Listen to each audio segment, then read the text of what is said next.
Voici l'humeur, je ne sais pas dans quel état elle est, cette humeur de Pierre-Emmanuel Barré.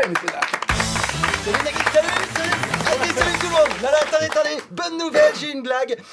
Est-ce que vous connaissez le point commun entre ma femme et sa robe de mariée? Non. Plus personne rentre dedans. Non. Assez rigolé Nagui. C'est l'heure de ma revue de presse et aujourd'hui on va parler socialisme. Jingle. Les mauvaises nouvelles, c'est très très bien. Après on est triste et on pleure comme des femmes. Alors on a le mascara qui coule sous nos petits yeux tristes. On se transforme en panda. On peut se nourrir exclusivement de feuilles et de bambou. Et on devient éco-responsable.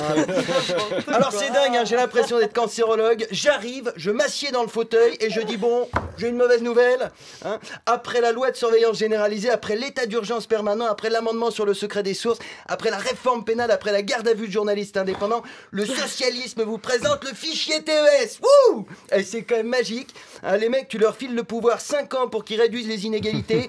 Tu ressors avec la loi El Khomri, 5,5 millions de chômeurs et la boîte à outils du parfait petit gouvernement totalitaire. Et Hollande, c'est Kim Jong-un, sans les yeux bridés et sans le charisme. Alors, le fichier TES, qu'est-ce que c'est? Eh bien, c'est un grand fichier, hein, qui regroupe toutes les informations relatives à un individu, votre adresse physique, électronique, le nom de vos parents, la couleur de vos yeux, de vos cheveux, votre taille, votre photo et le diamètre de votre anus, hein. Et vu le diamètre actuel, je sens que ça tiendra pas sur une feuille A4. Dans le fichier, il y a aussi les empreintes digitales et anecdote amusante, hein, sur les empreintes digitales de Manuel Valls, on retrouve un peu de l'ADN du cul de tous les Français, hein. Alors, la mise en place du fichier est passée en scred, un peu un dimanche de Toussaint et en même temps c'était raccord. Le jour de la fête des morts, ils ont définitivement enterré le socialisme. Ah, parce que je les entends déjà, hein, les fils de pute qui vont me dire ouais mais en même temps moi ça me dérange pas le fichage, j'ai rien à me reprocher, hein, et si demain il y a un mec qui coule le vagin de toutes les femmes avec du fil de pêche, ils vont dire ouais mais en même temps moi ça me dérange pas le cousage de chatte, je mets jamais de tampax, hein. Non, et comment on fait sérieusement? Comment on fait s'ils promulguent une loi qui ordonne de mettre dans des camps tous les gens qui font moins d'1m37? Qui va présenter l'émission, hein? Non, les histoires de fichage géant, ça se termine toujours comme un Jackie et Michel. À la fin, on s'en prend plein la gueule. Alors, Nagui, j'aurais aimé finir sur une note positive pour détendre l'atmosphère. Hein, malheureusement, on le sait, une mauvaise nouvelle, c'est comme un réfugié syrien, ça n'arrive jamais seul, hein. Ça y est, les Américains ont voté. Les Américains ont voté depuis ce matin, tout le monde chiale, même à France Inter. Ouais, c'est une catastrophe. Oh non, Trump est président. Vous auriez préféré quoi pour les États-Unis? Une femme présidente? Air Force One aurait raté tous les créneaux de décollage, putain. Comment elle aurait fait Hillary pour négocier avec l'Arabie Saoudite? Elle aurait crié super fort dans la cuisine pour que les mecs l'entendent au salon? Non, c'est ridicule. Hein, en plus, vous vous rappelez comment les Noirs avaient pris la confiance après l'élection d'Obama? Moi, je vois d'ici la réaction des femmes.